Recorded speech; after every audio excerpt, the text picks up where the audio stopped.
right, are you ready to find out what happens with mother, whoever, um, figuring out whether she believes or not? Remember, we left off with her um, in the ring as La Gloria, best bareback rider in the world.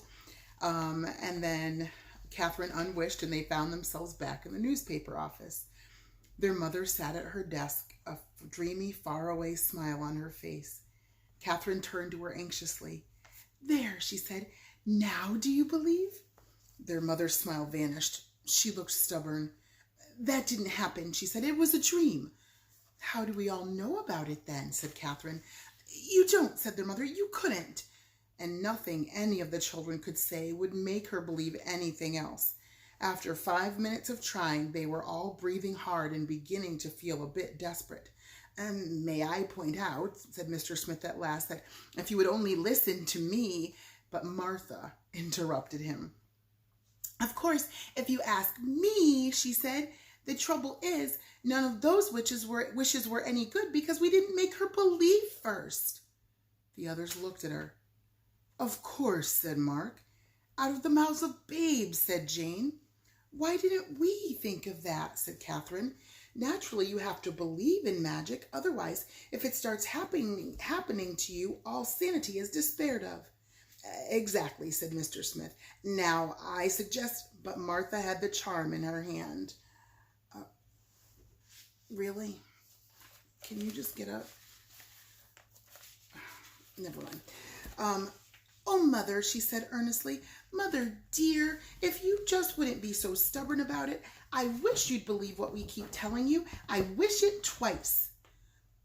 "I do, dear. I believe you," said their mother. "You believe there's a magic charm?" "Naturally, dear. If you say so, dear." "And everything's all right? And you're going to get married and live happily ever after?" "Whatever you say, dear." "There!" said Martha. Martha turned in triumph to the others. But Mark was looking at their mother suspiciously. "Something's wrong here," he said. "That doesn't sound like Mother at all." "No, it doesn't, does it, dear?" said their mother. "We don't want a mother that just agrees with everything all the time." "No, you don't, do you, dear?" said their mother. "I wouldn't either." "You see what I mean?" said Mark. "Why, I bet if I said the moon was made of green cheese, she'd just say, 'Yes, dear, I know, dear.'" "Isn't it true?" said their mother. "I couldn't agree with you more, dear." The other three were just as alarmed as Mark by now. "This is awful," Jane cried, turning on Martha. "You've taken Mother and turned her into some awful, sappy, blah character without any gumption at all. Why, Mr. Smith won't even want to marry her in this condition." "No, he won't, will he, dear?" said their mother contentedly. "I wouldn't either." There was a stunned silence. "And now," said Mr. Smith in a grim voice, "perhaps you will permit me to make a suggestion." No one had the heart to reply. Mr. Smith took the charm from Martha's hand firmly. "I suggest that we start over," he said, "and I suggest that we take it more slowly, and that somebody thinks before acting." And he held the charm out before him solemnly, almost as if he were in church. "I wish first that Allison may be restored to her own natural, stubborn, lovable self, and I wish this twice. But I further wish that her mind, without losing any of its natural, stubborn, lovable character, may be made open to receiving the secret of this charm, and that this I also wish twice. And I thirdly wish that she may be twice relieved of the fear that has come to her through the magic of this charm, and may be twice ready to receive any boon it may grant her." There was another silence. Then the children's mother looked round at them all and smiled. And it was plain that these last wild minutes, ever since they had arrived in the office, had vanished from her mind. "Hello," she said. "How nice of you all to come and surprise me." "We came," said Mr. Smith, "to bring you a gift." And he put the charm on her desk. "This is a magic charm, and it works by halves. Ask twice for whatever you wish, and you will receive it once. It is from all of us with our love. What is your heart's desire?" "But you know what it is," said the children's mother, not picking up the charm. My heart's desire is to marry you and have the children love you as much as I do, and not to have to work on the paper anymore, but stay home and take care of the children instead of having to have Miss Bick, and to have the children be able to go to the country in the summers the way they've always wanted to, and to have you shave off that beard." "Really? You don't like it?" said Mr. Smith in surprise. "I've grown rather attached to it through the years. I'll hate to see it go. But for the rest of your desire, if you marry me, I'll do my best to give it to you, without the help of any charm. We won't be rich, because people who run bookshops seldom are, but summers in the country I think I can manage." He took their mother's hand, and the two of them stood looking at each other. "Aren't you going to wish?" said Catherine after a bit. "Why should we?" said their mother. "We have our happiness." "Oh," said Catherine, disappointed. The faces of the 4 children fell. They had never felt so let down in all their lives. Then, after a moment, Catherine's face brightened. "But it was a wish that brought you together in the first place," she said, "and it was another wish that made you meet again. It really was the charm that caused everything in a way." "Maybe that's the one big important thing it came into our lives to do," said Mark. "You mean maybe now it's used up and won't work anymore?" asked Martha, alarmed. "Oh, and today's the 7th day, too," cried Jane. "Maybe the magic's over." She picked up the charm and turned to Mr. Smith.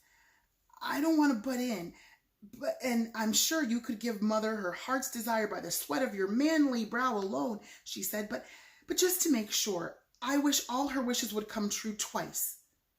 Mr. Smith gave a cry and clapped his hand to the place where his beard used to be. The 4 children agreed later that he looked very handsome without it. Only right now, they didn't notice, because right now other things were happening, for it seemed as though the room suddenly began to shine, and there seemed to be a sound of far-off singing and a faint chiming of bells all about them, and a fragrance hung in the air that was not quite cinnamon and not quite vanilla and not quite the perfume of all the gardens in the world, but a little like all these things and something else too. It was the scent of magic. And their mother and Mr. Smith stood looking at each other and didn't see the shining or hear the singing or sense the fragrance, because all they saw, I know you're going to gag, was the light of each other's eyes. And all they heard was the beating of each other's heart, and all they felt was their love for each other. Sweet, right? By and by, the shining and the singing and the fragrance died away. "I guess that's the last wish, all right," said Mark. "It never rang bells and smelled like a perfume shop before." "What did you say?" said their mother. "I said I guess that's the last wish," said Mark. "The last wish on the charm." What charm?" said Mr. Smith. They had forgotten. Now that they had their heart's desire, they had no need of any other magic. They turned and went out of the office, and the 4 children followed them. Jane still held the charm in her hand, but the children were as sure as they had ever been of anything in their short, full lives that with that last wish, the magic had gone out of it, and that there would be no more enchanted adventures for them. "Still," said Mark as they reached the street, and just as though the others had spoken their thoughts aloud, "still, we might as well test it and see. Wish something, any old dumb thing." "All right, I wish I had 4 noses," said Jane. Everyone looked, but the usual slightly snubbed one remained, the only feature in the middle of the face of Jane. "That settles that," said Mark. "Goodbye, charm." But his voice was quite cheerful. "I guess it just came to make us happy," said Catherine, "and now we are." "Weren't we happy before?" asked Martha. "Oh, sure, in a kind of way," said Mark. "The way some people are happy and some people are unhappy because they're born that way, but there were a lot of things that we wanted changed, and now they're going to be." "No more Miss Bick," said Catherine. "Summers in the country," said Jane, "and a practically perfect stepfather. You know," she added, feeling suddenly rather wonderful, "it looks as if we got our heart's desire too." But all the same, she didn't throw the old used-up charm away. As they hurried to catch up with their mother and Mr. Smith, she stopped long enough to put it away carefully in her handbag. She would keep it a while longer, just in case. You thought that was the end, right? Chapter 8, How It Began Again. But you're going to have to wait till tomorrow to find out how it began again. All right, stay tuned. See you later. Have a great day. Love ya. Bye.